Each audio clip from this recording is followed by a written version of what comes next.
ഇവിടെ വെയിറ്റ് ചെയ്യുന്നത് നല്ലത്. വരുന്ന ബസ്സുകളെല്ലാം ശ്രദ്ധിച്ചു നോക്കണം. വരുന്ന എല്ലാ ബസ്സും ശ്രദ്ധിക്കേണ്ട കാര്യമില്ല. അഭിരാമി വരുന്ന ബസ്സിൽ കോളേജിന്റെ ബാനർ ഉണ്ടാവും. ഓ എന്റെ പൊന്നോ, ഈ ക്ലൈമറ്റിന്റെ കുഴപ്പമാണെന്ന് അറിയില്ല. നീ ഈടെയായിട്ട് വളരെ ഇന്റലിജന്റ് ആയിട്ട് സംസാരിക്കുന്നു. അതെയോ, താങ്ക് യു. വെൽക്കം. ഈ വരുന്ന കക്ഷി ആള് ചില്ലറക്കാരിയല്ലെന്ന് തോന്നുന്നു. എന്തായിരുന്നു മറ്റു പിള്ളേരുടെ ഒരു ബഹളം ഫോൺ വന്നപ്പോ? അവളോ ഇന്റർനാഷണൽ കുഴപ്പക്കാരിയല്ലേ? അവിടെ വന്നിരിക്കുന്നൊന്നും അവളുടെ വാലി കെട്ടാൻ കൊള്ളില്ല. കുട്ടിക്കാലം തൊട്ടേ അവള് കുസൃതിയ. പക്ഷേ എല്ലാവർക്കും അവളെ ഭയങ്കര ഇഷ്ടമാണ്. ശരിക്കും പറഞ്ഞ darling of the family.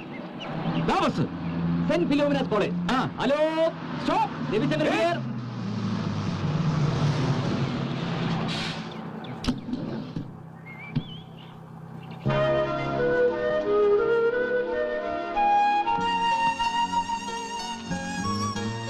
Ami,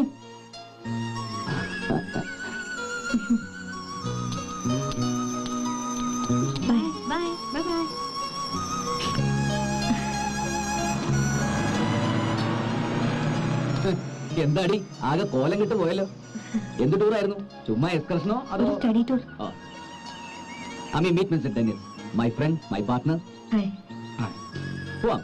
അവിടെ പിള്ളേരൊക്കെ നിന്നെ കാത്തിരിക്കുക. വാ.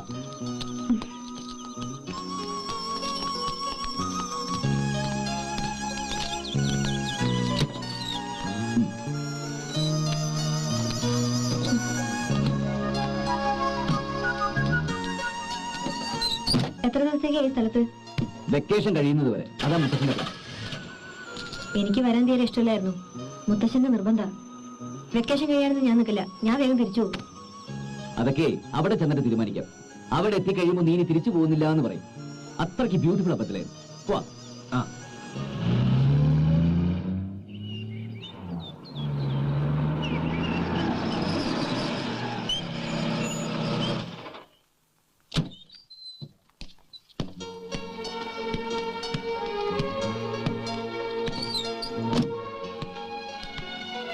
നീ പറഞ്ഞതുപോലെയല്ല, ഈ കുട്ടി വളരെ ഗ്ലൂമിയാണല്ലോ. എന്തോ ഉണ്ട്. അവളെ എങ്ങനെ ഞാനും കണ്ടിട്ടില്ല.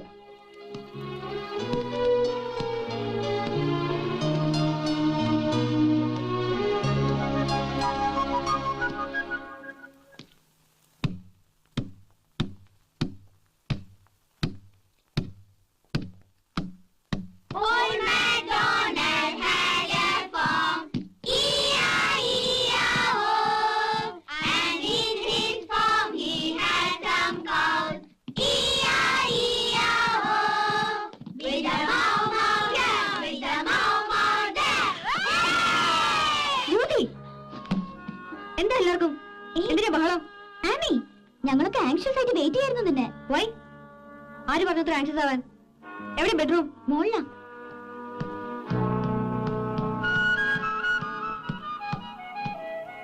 വാട്ട്സ് ദിസ് യാ? Something wrong. മുത്തശ്ശി, ആമി ചേച്ചി വന്നോ? താരം ബഹളം കേട്ടപ്പോഴേ എനിക്ക് തോന്നി. എന്നിട്ട് അവളെവിടെ? അവിടെ റൂമിൽ കിടക്കുന്നു. ഭയങ്കര മൂടി, ദേഷ്യം. മുത്തശ്ശൻ വന്ന് നോക്ക്. എവിടെ മുത്തശ്ശന്റെ ആമക്കുട്ടി? എന്താ എന്താ എന്റെ മോക്ക് എന്ത് പറ്റി? സംതിങ് എന്താണെന്ന് മുത്തശ്ശൻ ചോദിക്കുന്നില്ല. എന്താണെങ്കിലും അതങ്ങ് മാറ്റി വെക്കണം. ഞങ്ങൾക്ക് ഞങ്ങളുടെ പഴയ ആമക്കുട്ടിയെ തിരിച്ചു കിട്ടണം. നിന്റെ അച്ഛനും അമ്മയും ഒക്കെ ആകെ അപ്സെറ്റ് ആയിരിക്കാണ്. എന്റെ മോക്ക് ദേഷ്യവും വാശിയും ഒക്കെ കൂടിയിരിക്കുന്നു പറഞ്ഞിട്ട്. നീയേ വെക്കേഷന് വരുന്നില്ല എന്ന് പറഞ്ഞത് ഞങ്ങൾ അറിഞ്ഞു. നിന്റെ മൂടൊന്നും മാറ്റിയെടുക്കാനാ നിർബന്ധമായും നീ വരണമെന്ന് മുത്തശ്ശൻ പറഞ്ഞത്. അതൊക്കെ സാരല്ലേ. അവള് യാത്ര ചെയ്ത് ക്ഷീണിച്ചു വന്നിരിക്കല്ലേ. അവളൊന്ന് ഫ്രഷ് ആവട്ടെ. അതെ, കുട്ടികളൊക്കെ ആകെ ഡിസപ്പോയിന്റ് ആയിരിക്കുക. നീ ചീറപ്പായാലേ അവരും ഹാപ്പി ആവൂ. You get me? ഞാൻ ചെന്ന് മോക്ക് നല്ല ചൂടായിട്ട് നെയ് റോസ്റ്റ് കൊണ്ടുവരാം.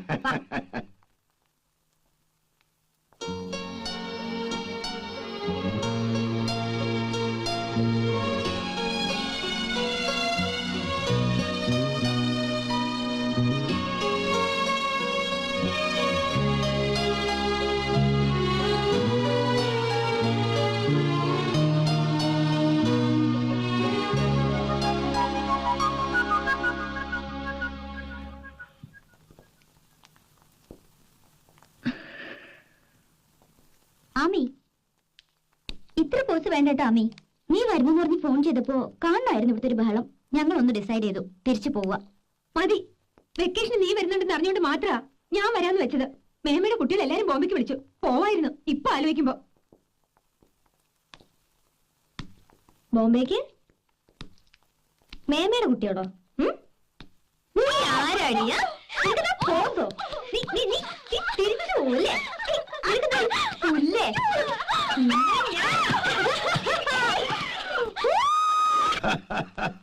ആമയുടെ മൂട് മാറി, എല്ലാം കൂടി വീട് തലകീഴായി മറിച്ചു.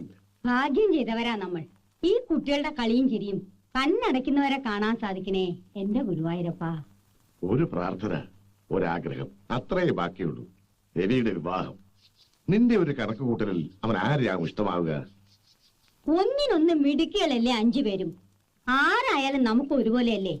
പക്ഷേ എന്താ അവന്റെ മനസ്സിലിരിപ്പെന്ന് ആർക്കറിയാം? 5 പേരിൽ ഒരാളാവണം, അത്രേ ഉള്ളൂ.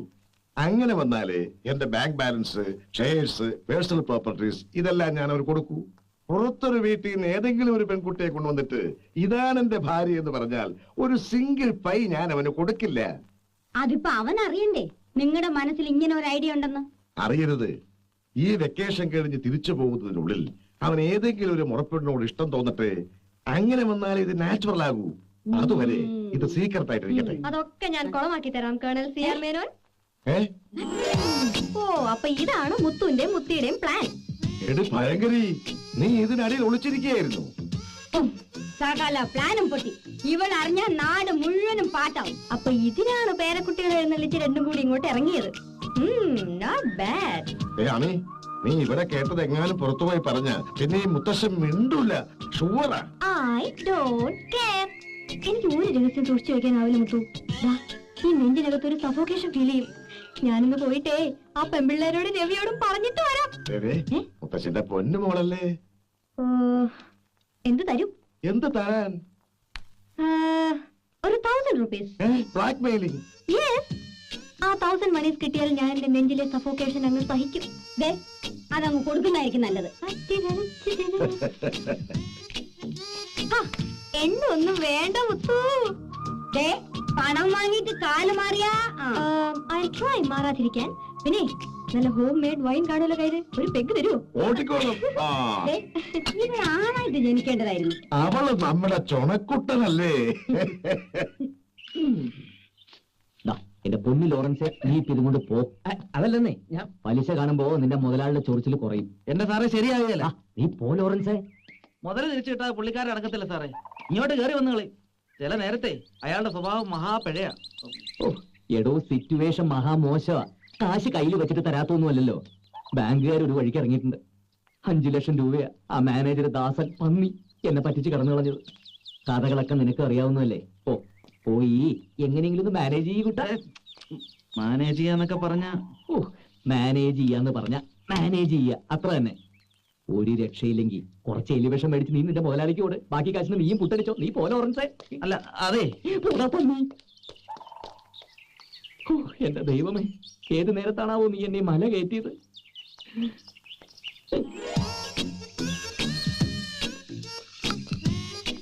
അല്ല, നീ എന്താ ഇവിടെ? ഞാൻ പോസ്റ്റ് ഓഫീസിൽ പോയി കുറെ കാർഡ്സ് അയച്ചു, ഫോൺ ചെയ്തു, പിള്ളേർ സെറ്റിന് കുറെ ചോക്ലേറ്റ്സ് വാങ്ങി, പ്ലസ് അല്ലറ ചില്ലറ ഷോപ്പിംഗ്. മുത്തു കുറച്ച് പോക്കറ്റ് മണി തന്നേ. എന്താ മോളെ ഒരു അപലക്ഷണം കെട്ട ചിരി? ആരാ മോനെ ലോറൻസ്? ലോറൻസ്, മൈ ഫ്രണ്ട്, എന്റെ വെരി ക്ലോസ് ഫ്രണ്ട്. എന്താ? അല്ല, ഒന്നുമില്ല. ഈ ക്ലോസ് ഫ്രണ്ട്സിന് ഇങ്ങനെ കാശ് കൊടുക്കുവോ കാണാൻ വരുമ്പോ? എല്ലാം മാറിയെന്ന് വാച്ച് ചെയ്യായിരുന്നല്ലേ? ബോബന് മോളിലെ പട്ടിയെ പോലെ എല്ലാ ഫ്രെയിമിലും നീ ഉണ്ടാവുമല്ലോ. ഫിനാൻഷ്യൽ പ്രോബ്ലംസ് വളരെ വറി ചെയ്യുന്നുണ്ടോ? ചില്ലറ പ്രശ്നങ്ങൾ ഇല്ലാതില്ല. എന്താ? എല്ലാ പ്രശ്നങ്ങളും സോൾവ് ചെയ്യാൻ ഒരു വഴി തെളിഞ്ഞു വരുന്നു സ്വാമി. എന്ത് വഴി? ഏത് വഴി? അങ്ങനെ ചുമ്മാ പറഞ്ഞു തരാനൊന്നും പാടില്ല, എന്നാലും പറയാം, ശ്രദ്ധിച്ചു കേട്ടോ. 5 ಕಸಿನ್ಸ್ನಲ್ಲಿ ಯಾರಾவது ಒಬ್ರು ಮದುವೆ ಮಾಡಿಕೊಂಡ್ರೆ ತಾತಂದು ಪರ್ಸನಲ್ ಆಸ್ತಿ ಎಲ್ಲ ನಿನಗೆ ಸಿಗುತ್ತೆ. മനസ്സിലായില്ലേ? മനസ്സിലാവുന്ന ഭാഷയിൽ പറയേ. This is Kannada. Make it in Malayalam. ഇതിന്റെ അർത്ഥം മലയാളത്തിൽ എന്താന്ന് വെച്ചാ പറഞ്ഞതാ. അർത്ഥം കണ്ടുപിടിക്കേണ്ടത് ആവശ്യക്കാരന്റെ ഡ്യൂട്ടിയാണ്. ഒന്നുകൂടെ പറയാം, ശ്രദ്ധിച്ചു കേട്ടോ. 5 ಕಸಿನ್ಸ್ನಲ್ಲಿ ಯಾರಾவது ಒಬ್ರು ಮದುವೆ ಮಾಡಿಕೊಂಡ್ರೆ ತಾತಂದು ಪರ್ಸನಲ್ ಆಸ್ತಿ ಎಲ್ಲ ನಿನಗೆ ಸಿಗುತ್ತೆ. 5 ಕಸಿನ್ಸ್ ನಲ್ಲಿ ಯಾರಾவது ಒಬ್ರು ಮದುವೆ ಮಾಡಿಕೊಂಡ್ರೆ 11 ಪರ್ಸನಲ್ ಆಸ್ತಿಯೆಲ್ಲ ನಿಮಗೆ ಸಿಗುತ್ತೆ.